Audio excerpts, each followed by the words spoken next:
Good evening. I'm David Ferriero. I'm the Archivist of the United States, and it's my pleasure to welcome you to the National Archives, the William G. McGowan Theater. Before we get to tonight's panel, I'd like to tell you about a couple of upcoming programs here at the McGowan Theater. On Tuesday, September 28th, we'll host James L. Swanson, who will discuss his new book, Bloody Crimes, The Chase for Jefferson Davis and the Death Pageant for Lincoln's Corpse. Swanson weaves together the stories of the two fallen leaders at the end of the Civil War. The program starts at 7 p.m. 2 days later, on September 30th at 7 o'clock, we'll have a screening of the documentary film From King to Congress. This film chronicles Andrew Young's 1972 campaign to become the first African American from the Deep South to be elected to the U.S. Congress since Reconstruction. Ambassador Young will join us for a discussion following the screening. To learn more about these and all of our public programs and exhibits, consult our monthly calendar of events. There are copies at the door, along with a sign-up sheet so you can get them at home or in the regular mail or through email. You'll also find brochures about other National Archives programs and activities. Another way to get more involved in the National Archives is to become a member of the Foundation for the National Archives. The Foundation supports the work of the agency, especially its education and outreach programs, and there's a brochure outside also for joining the Foundation. We at the National Archives have long celebrated Constitution Day, the commemoration of the signing of the U.S. Constitution on September 17th, 1787. In the rotunda upstairs, the central display features the 4 pages of the Constitution inscribed on parchment 223 years ago. In 1987, in honor of the bicentennial of the Constitution, the National Archives held a year-long celebration with special guest speakers, conferences, exhibits, and films. Thousands came, testifying to people's enduring interest in and concern for the Constitution. But the most impressive turnout came during an 87-hour vigil, when more than 25,000 visitors passed through the rotunda. The exhibit hall was open around the clock, and people waited for up to 3 hours for their turn to file by the documents. The fact that so many would stand in line for so long to view the 200-year-old parchment tells us how important a place the Constitution holds in our lives. But how much do people really know about it beyond the preamble and the first few amendments? Part of the mission of the National Archives is to promote civic education and historical understanding of our national experience. All year, not just in September, we encourage people to learn more about how the Constitution touches all of our lives by examining the documentary evidence freely available here at the Archives. The Center for the Constitution at James Madison's Montpelier shares this vision with us and recently conducted a survey on citizens' knowledge of the Constitution. Tonight's program on the state of the Constitution, What Every American Should Know, will reveal the results of that survey. The discussion promises to be lively and enlightening, and I'm sure we'll all be inspired to think more deeply about the constitutional principles that govern us. I'd like now to introduce Sean O'Brien, the Executive Director of the Center for the Constitution at James Madison's Montpelier.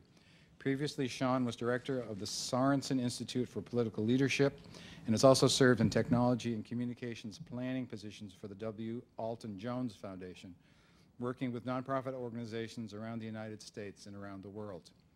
The Center for the Constitution is a nonpartisan organization established in 2003 for the study and teaching of the founding principles and constitutional ideals.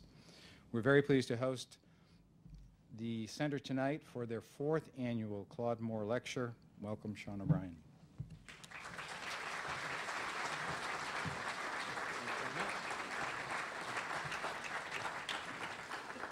It's really a privilege to be at the National Archives, of course, the home of the U.S. Constitution, although the home of the U.S. Constitution is really in all of us, but the actual document resides here.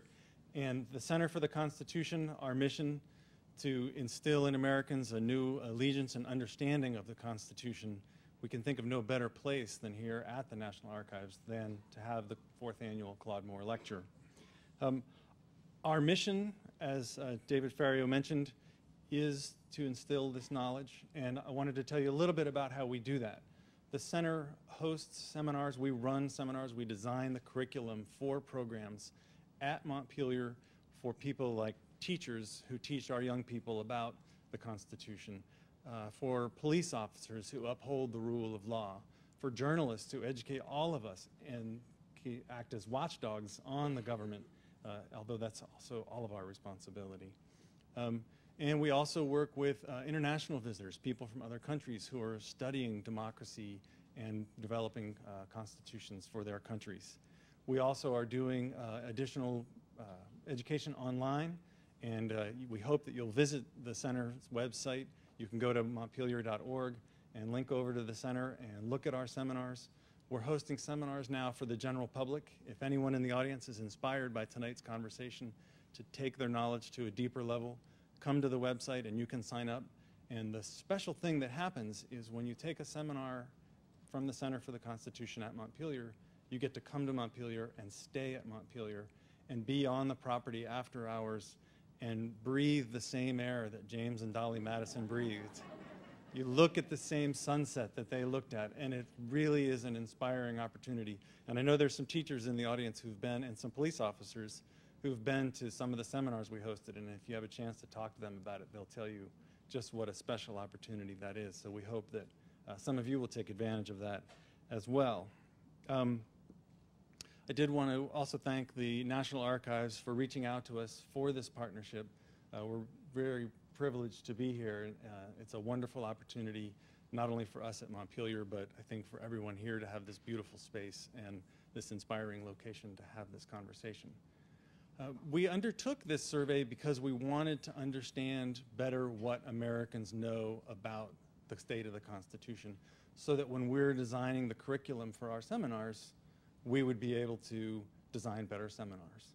And we found amazing things in our survey, and the panelists, of course, are going to enlighten you more about that. You can go online to the center's website, and you can take the survey yourself. You can look at all of the results online, and of course, you can link out to additional resources where you can expand your knowledge. I want to introduce now Quentin Kidd, who's a professor at Christopher Newport University over in Newport News in Virginia. He helped us design the survey, and he's going to sort of walk you through how we created the survey so that we can then enter into the conversation about the survey. Quentin Kidd.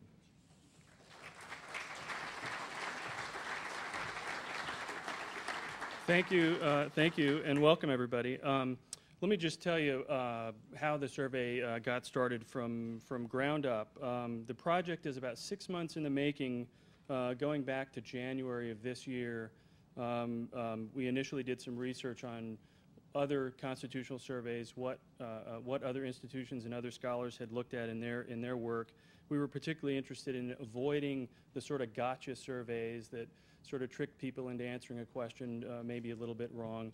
We were interested in particular in understanding, seriously understanding what people really understood about the Constitution, about the principles and the concepts of the Constitution. Once we had a good feeling about what was out there and what had been done, we went to a group of constitutional scholars that the Center for the Constitution is associated with. We asked them to give us a list of important concepts and principles in the Constitution from their perspective. We then took that list and put together an initial draft of a survey that we then sent back to a half of those original experts that we had talked to. We asked them to critique that draft, any sort of problems they saw with it. We took their critiques and their comments. We then refined the draft of the survey, and we field tested it to make sure that the questions made sense to the average person, that the average person could understand the questions and respond to the questions appropriately. We timed it, etc. And once we had it refined at the point where we thought it was a really good document, we then sent it to the Muhlenberg College Institute for Public Opinion, where the live telephone interviewing took place. The survey itself is a random sample of adults age 18 and older who reside in the United States, and it was conducted in the field July 20 to July 28 of this year. The final number of completed surveys in the national sample is 988, with a resulting margin of error of plus or minus 3.1% at the 95% level of confidence. That may sound like Chinese to a lot of people, so I'll tell you what it means. It means that if 50% of people say they understand the Constitution really well, we can be 95% confident that the true answer is somewhere 50% minus 3.1 to 50% plus 3.1. So we can feel really confident about the results of the survey. And then finally, the overall survey results were weighted on sex, age, race, and region of residence, so that we know that we accurately reflect the demographics of the United States as best as possible. So it's a pretty, we can feel pretty confident in these results, and they provide a good platform for discussion. Thank you.